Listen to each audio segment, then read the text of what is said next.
الأنبياء والأفضل المرسلين سيد الأولين والآخرين أبي القاسم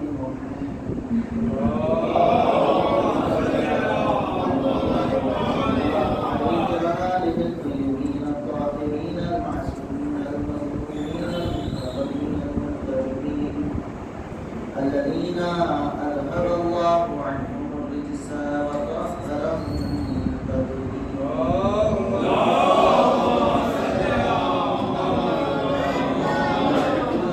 دائما الباقية على أعدائهم وقاتليهم وغاصب حقوقهم ومنكر فضائلهم ومناقبهم ومخربي شريعتهم أجمعين من الآن إلى يوم الدين. أما بعد فقد قال رسول الله صلى الله عليه وآله وسلم لكل شيء أساس وأساس الدين حب أهل البيت صلى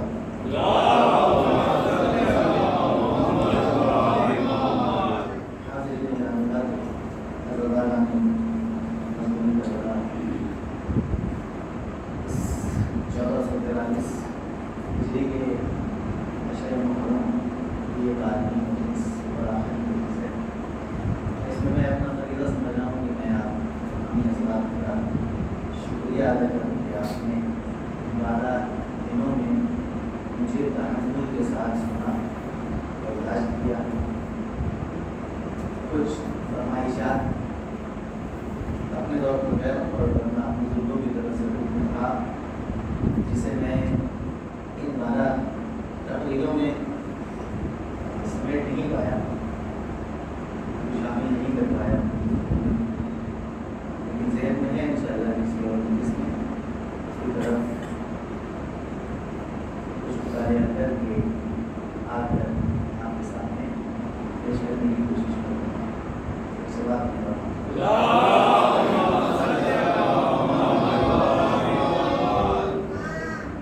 آج کی دنیا میں سب سے اہم ترین چیز کا نام ہے سکون.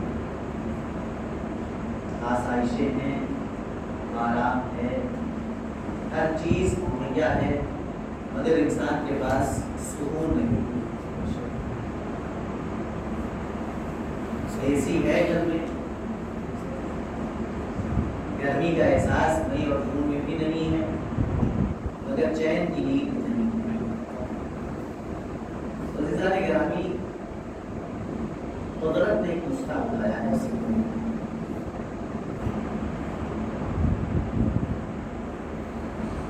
بات جس پس منظر میں کہہ رہا ہوں پہلے بھی ہو چکی ہے کہ مجلس میں آ کر ایک گھنٹہ برباد کرنا. ان کا یہ خیال ہے, میں ان سے یہ کہتا ہوں کہ آپ پیغمبر اسلام کی حدیث مبارکہ کو دیکھیے اور پھر قرآن کریم کی آیات کریمہ کو دیکھیے.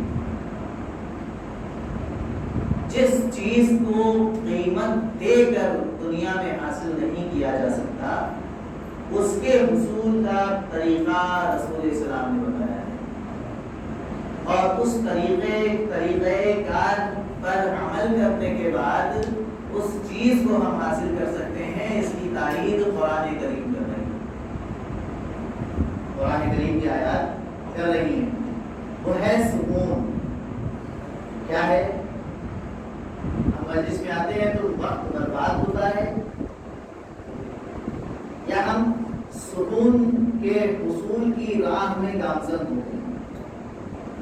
اب ایک الگ بات ہے کہ مجلس میں بیٹھنے کے بعد بھی ذہنی طور پر انسان ایبسنس رہے اور وہ یہ کہے کہ ہمیں مجلس میں سکون نہیں ملتا.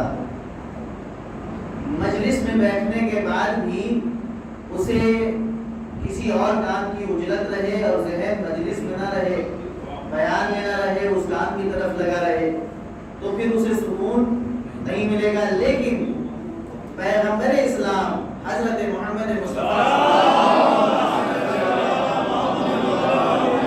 نے نسخہ بتایا ہے کہ ذکر اہل بیت علیہ السلام سکون کا ذریعہ ہے. کیسے؟ ذکر علی عبادہ، علی کا ذکر عبادت ہے۔ اس پر بھی بہت سے لوگوں کو اعتراض ہے کہ علی کا ذکر کیسے عبادت ہے۔ اچھا، بعض ہماری بھی خامیاں اور کمیاں رہ جاتی ہیں کہ ہم حدیث کو مکمل نہیں پڑھتے، اسی مختصر ٹکڑے کو بار بار ریپیٹ کرتے ہیں۔ عبادت ہے لأن ذکرہ ذکری، اس لیے کہ علی کا ذکر میرا ذکر ہے۔ جب علی کا ذکر ہوگا تو نبی کا ذکر ہوگا۔ وذکری ذکر اللہ، ذکری ذکر اللہ، میرا ذکر اللہ کا ذکر ہے۔ وذکر اللہ عبادہ، اللہ کا ذکر کرنا عبادت ہے۔ یہ حدیث مکمل ہو گئی۔ آپ میں سے کوئی بڑھ کر کہے کہ آپ تو سکون کے لیے اس حدیث کو پیش کر رہے ہیں، آپ نے کہا کہ سکون ملے گا، تو اس میں سکون کا لفظ ہی نہیں آیا، نہ ہی کوئی ایسا قرینہ موجود ہے کہ اس کے ذریعے سے ہم سمجھ لیں کہ اس میں سکون کی بات کی ہے پروردگار نے۔ عزیزان گرامی، قرینہ موجود ہے، ذکر، لفظ ذکر کو رکھا ہے۔ اب آئیے قرآن کے دامن میں چلیں۔ الا بذکر اللہ تطمئن القلوب، وہاں کہا کہ اللہ کا ذکر عبادت ہے۔ قرآن کی آیت میں بڑھ کر آغاز تھی کہ اللہ کا ذکر دلوں کا سکون اور اطمینان ہے۔ اللہ کا ذکر دلوں کا سکون اور اطمینان ہے۔ تو علی کا ذکر 1 گھنٹے ہوگا تو علی کا ذکر نہیں ہے، وہ نبی کا ذکر ہے۔ وہ نبی کا ذکر نہیں ہے، وہ اللہ کا ذکر ہے، اور اللہ کا ذکر دلوں کا سکون ہے۔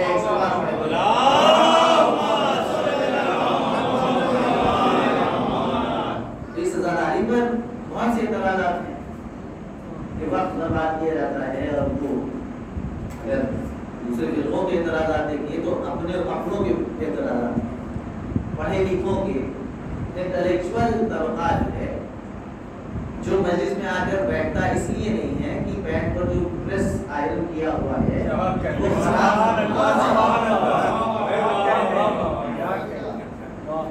یہ حقیقت ہے، بالکل حقیقت ہے، تجربے کی بات ہے۔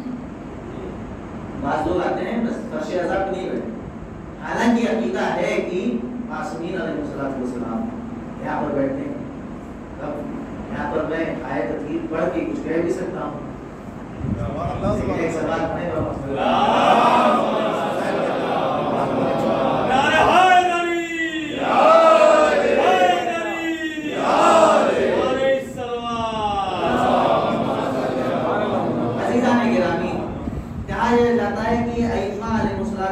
کے مزار پر جاتے ہیں، یہ ان کی پرستش ہے۔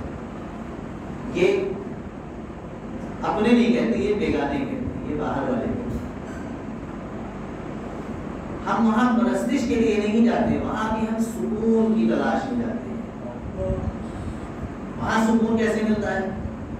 سورہ بقرہ آیت نمبر غالباً 248، کہا کہ ان کے نبی نے کہا، بنی اسرائیل سے کا تذکرہ، ان کے نبی نے کہا کہ ان کو ایک تابوت سکینہ ملے گا، اس میں کیا ہے؟ اس میں آل موسیٰ اور آل ہارون کے تبرکات ہیں۔ اس تابوت سکینہ میں آل ہارون اور آل موسیٰ کے تبرکات ہیں۔ تبرکات کیا ہوتے ہیں؟ ہمارے بچوں کے ذہن میں لفظ تبرک سے جو بات آئی ہوگی اس کو کلیئر کر دوں کہ تبرک کے معنی وہ نہیں ہے، اسے بھی تبرک اسی نسبت سے کہا جاتا ہے جو ہمیں کھانے کے لیے مجلس کے بعد ملتا ہے۔ وہی تبرک اس لیے ہے کہ اس کو وہ منسوب ہو گیا ہے کسی اعلیٰ شخصیت سے۔ اس تابوت سکینہ میں جناب موسیٰ کا اور بنی اسرائیل کے جو اور نبی گزرے ہیں ان کے تبرکات ہیں، کیا ہے؟ کرتا ہے، پیراہن ہے، جناب موسیٰ کا عصا ہے، اور اس تابوت سکینہ کو فرشتے اٹھاتے ہیں۔ جب یہ بنی اسرائیل کے پاس ہے تابوت سکینہ، یعنی ایسا تابوت جس کے ذریعے سے بنی اسرائیل کو سکون ملتا ہے، ایسا تابوت جس کے ذریعے سے بنی اسرائیل کو سکون ملتا ہے، وہ اس کی زیارت کرتے ہیں، وہ اس کا احترام کرتے ہیں، اپنے پاس اس کو رکھتے ہیں، اور اس عمل کے ذریعے سے بنی اسرائیل کو سکون ملتا ہے۔ اب یہ بتائیے کہ عصائے